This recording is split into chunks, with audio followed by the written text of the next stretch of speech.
What's up, guys? Welcome back to another video. In today's video, we are talking about fat loss, as we always are, and how you can make a great fat loss transformation. And as you guys know, if you've watched these videos, fat loss comes down to a few simple things. Number one is a calorie deficit. Number two is training.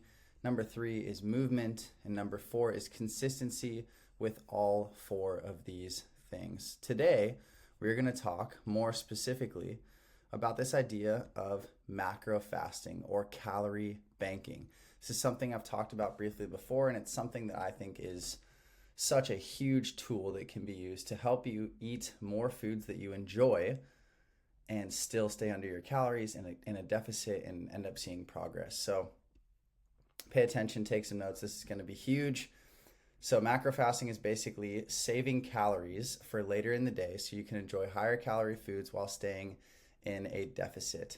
A lot of this has to do with just fasting in general, which is basically giving yourself a smaller eating window, pushing your first meal in the day until a little bit later.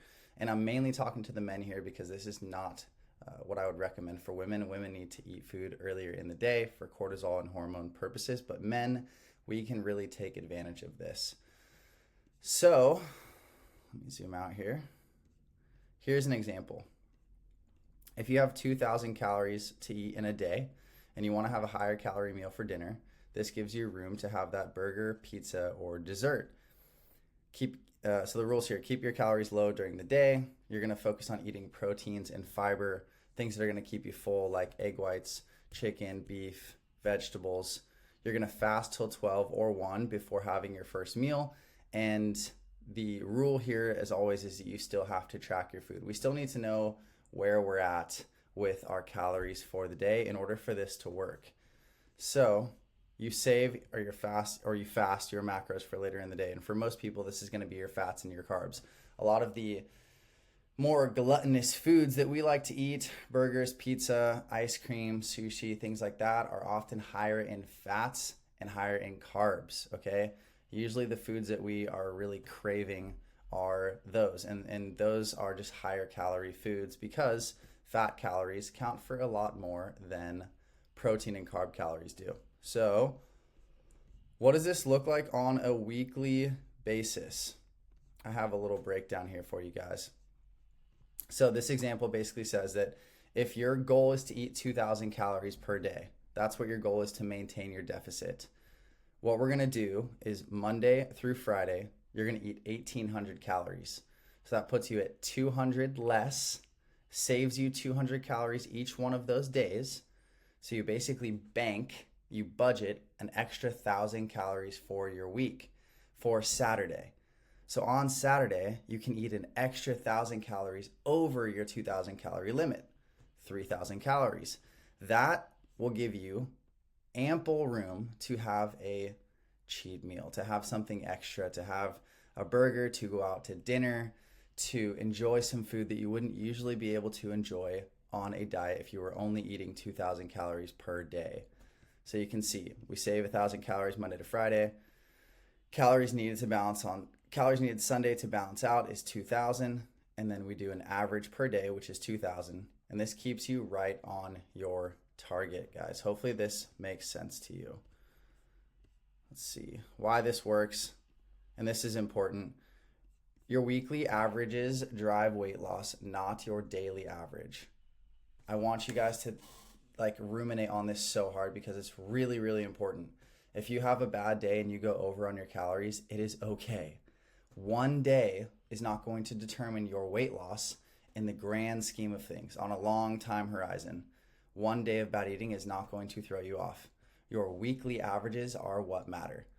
Number two is that flexibility kills the all or nothing mentality. When you have flexible dieting and you can go out to eat and you know that you can have some of these foods, it brings in this comfort of flexibility and allows you to have some breathing room so you don't feel like you have to be on the grind all the time.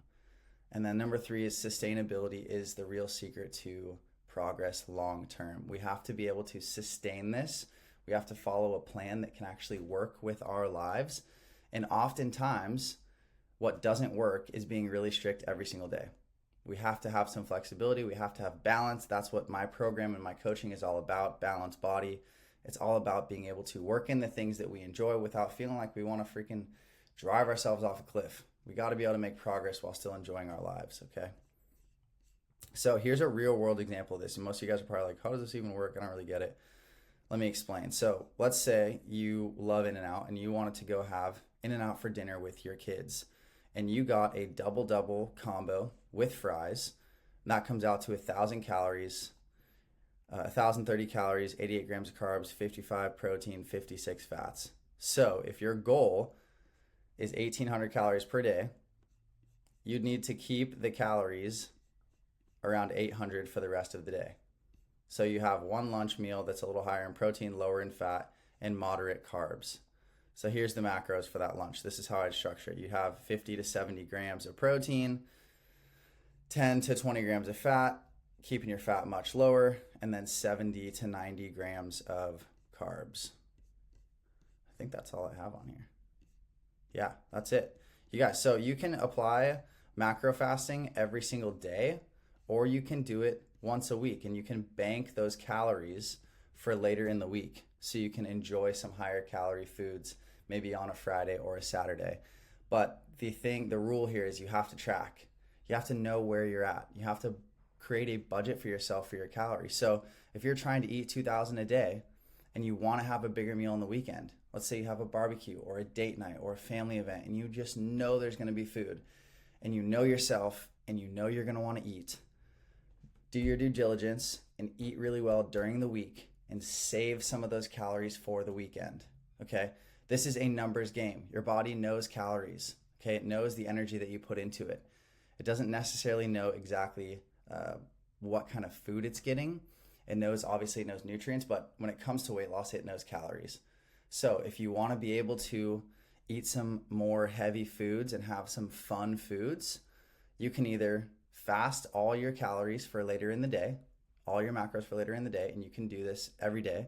Or if you want to just do it one time a week, you can eat lower calories throughout the week and then have a higher calorie day on the weekend. And as long as you track it and as long as you know where you're at, you're going to be able to see a good fat loss transformation and see progress week over week. Hope this video helped you guys out. I use calorie fasting and banking all the time. If I know I'm going to have higher calorie days, I will eat lower calorie the days leading up to that so I can enjoy myself. So hopefully this video helped you guys out, and I will see you in the next one. If you have any comments, questions, let me know below. Peace. Love you.